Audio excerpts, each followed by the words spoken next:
थरीथरीको रुइदिएका जमिन। जय मसीह। म एलिया श्रेष्ठ काठमाडौँबाट। सदा झै परमेश्वरको वचनको पर्खाइमा रहनुभएका सम्पूर्ण प्रभुका प्रिय जनहरूलाई परमेश्वरले सहायता आशिष गर्नुभएको होस् यो सुन्दर समयमा।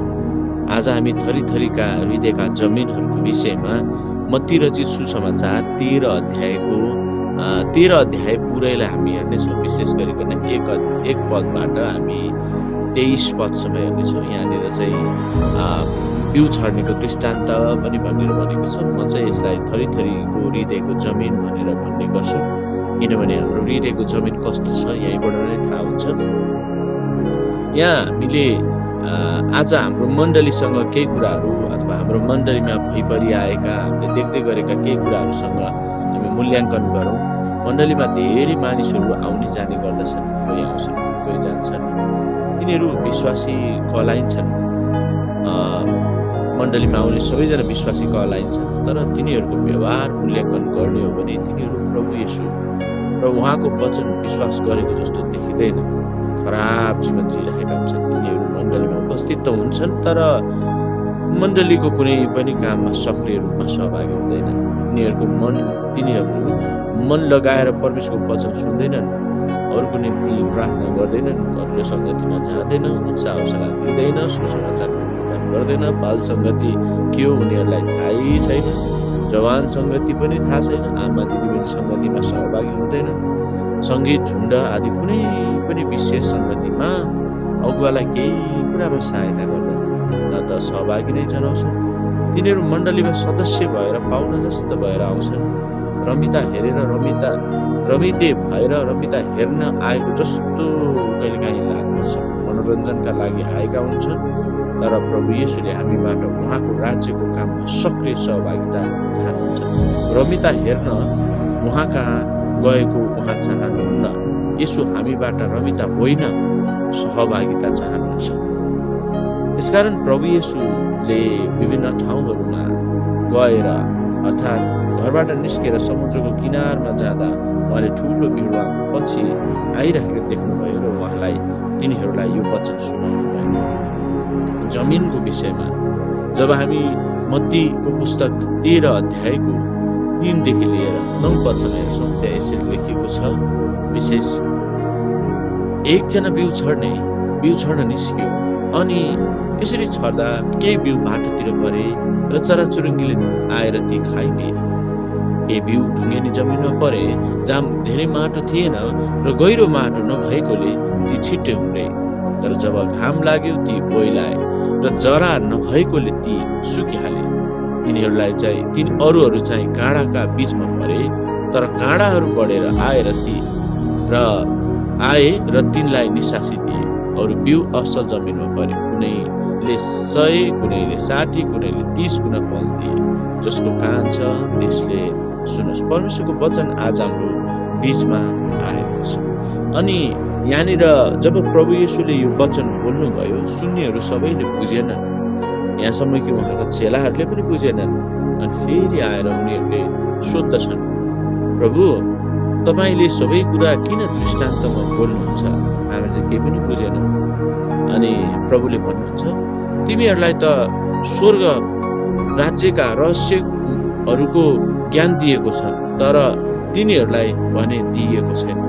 किनकि जससँग छ त्यसलाई दिइनेछ, त्यससँग प्रशस्त हुनेछ, तर जससँग छैन त्यससँग भएको पनि त्यसबाट खोसिनेछ। यो सुन्दाखेरि अलि रुखो लाग्दछ। जोसँग छ त्यसलाई अझै दिइनेछ, नभएकोलाई त झन् खोसेर भएकोलाई दिइनेछ। यो के हो त? ज्ञान, परमेश्वरसँगको सम्बन्ध।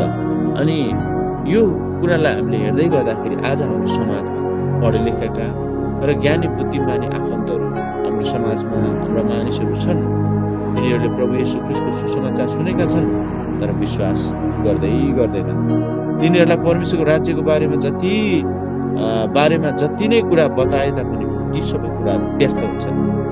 येशू स्वर्ग राज्यको प्रचार गर्दै, प्रभु येशू स्वयंले त्यो समयमा स्वर्गको राज्यको प्रचार गर्दै रोगी बिमारलाई निको पार्दै गाउँ अनि सहर घुम्नुभयो।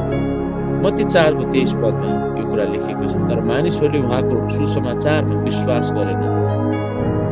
यसकारण यसैया अगमवक्ताको यो अगमबाणी पूरा हुँदछ। आँखाले देखेर पनि नचिन्ने अनि कानले सुनेर पनि नबुझ्ने भएका छन्, किनभने तिनीहरूको हृदय बोधो भएको छ। त्यसैले प्रभुले तिनीहरूलाई दृष्टान्तमा बोल्न सुरु गर्नुभयो। अब यहाँनिर हामीले बुझ्दछौँ प्रभु येशूले दृष्टान्तबाट बताउनु भयो। अनि दृष्टान्त बोल्दा परमेश्वरमा विश्वास गर्नेहरूलाई चाहिँ सजिलो थियो, किनभने प्रभु येशूले पछि उनीहरूलाई बताइदिएका थिए। तर दृष्टान्तमा बोल्दा अरू मानिसहरूले पनि बुझेका थिएनन्। विश्वास नगर्नेहरूलाई भने परमेश्वरको वचन आज व्यर्थ लाग्न सक्छ। त्यस पश्चात प्रभु येशूले चाहिँ हामीले थाहा छ कि उहाँले यो दृष्टान्तको अर्थ बताउनु भयो। यहाँ हामीले हेर्ने हो भने उहाँले यसरी भन्नुभयो, बिउ छर्नेको दृष्टान्त सुन। जब कसैले राज्यको वचन सुन्छ र सो बुझ्दैन, तब दुष्ट आउँछ र त्यसको हृदयमा जे छरिएको थियो सो खोसेर लैजान्छ। बाटोतिर छरेको बिउ चाहिँ त्यही हो है। अनि यहाँनिर सुन्ने अनि विश्वास नगर्ने चाहिँ बाटोतिर छरिएको बिउ जस्तै भयो। अनि अर्को ढुङ्गेनी जमिनमा छरेको चाहिँ ढुङ्गेनी जमिन छरिएको चाहिँ त्यो हो जसले वचन सुन्ने बित्तिकै खुसी साथ झट्टै स्वीकार गर्छ, तर जरा नभएकोले सानोतिनो विपत्ति सतावट आउने बित्तिकै ओहो यसोलाई विश्वास गर्यो भने त दुःख पाइने रहेछ, कष्ट हुने रहेछ भनेर छोडेर जान्छ। काँडाको बिचमा छरिएको चाहिँ त्यो हो संसारको बिक्री र धन सम्पत्तिको छालले त्यसलाई बाधा दिन्छ, फल नदिने हुन्छ र त्यो बोट मर्छ। असल जमिनमा फलेको बिउ चाहिँ त्यो हो त्यसले 100 गुणा 60 गुणा र 30 गुणा फल फलाउँदछ। परमेश्वरको वचन हाम्रो बीचमा आएको छ। असल जमिन कुन हो?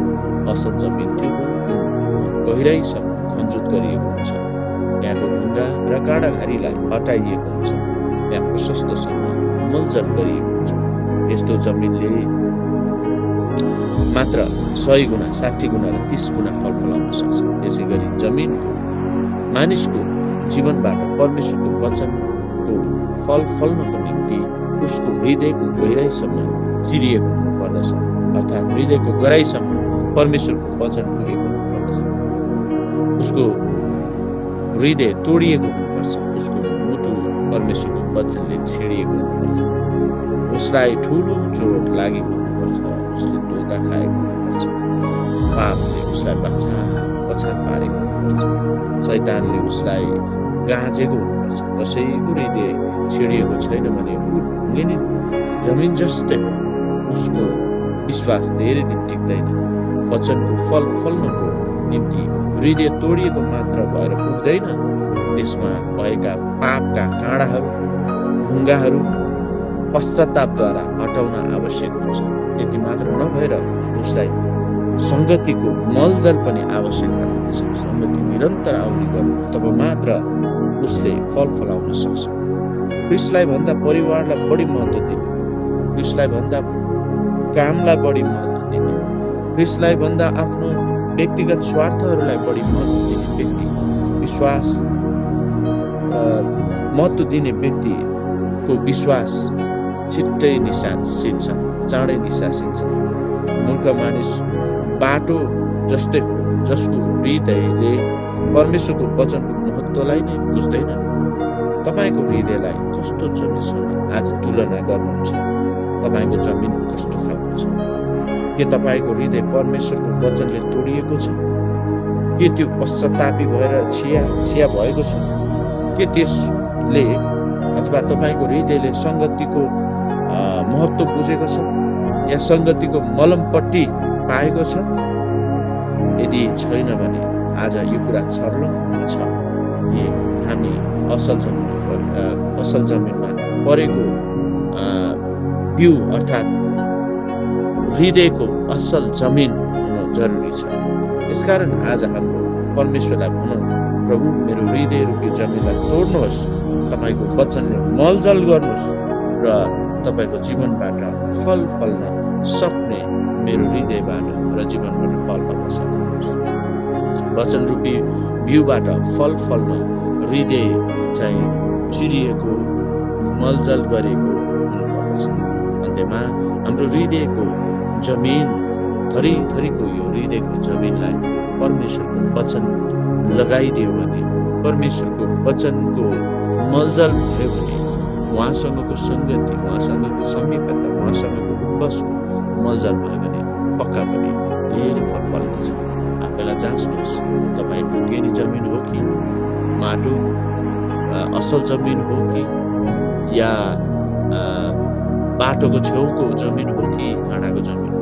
पक्का पनि मलाई आशा छ तपाईँ र मेरो विश्वास असल जमिन हो र असल जमिनमा रोपिएको बिउ जस्तै हो, जसले 30 गुणा 60 गुणा 100 गुणा। परमेश्वर तपाईँ र मेरो जीवन आशिष दिनुहोस्। जय मसीह। God bless you.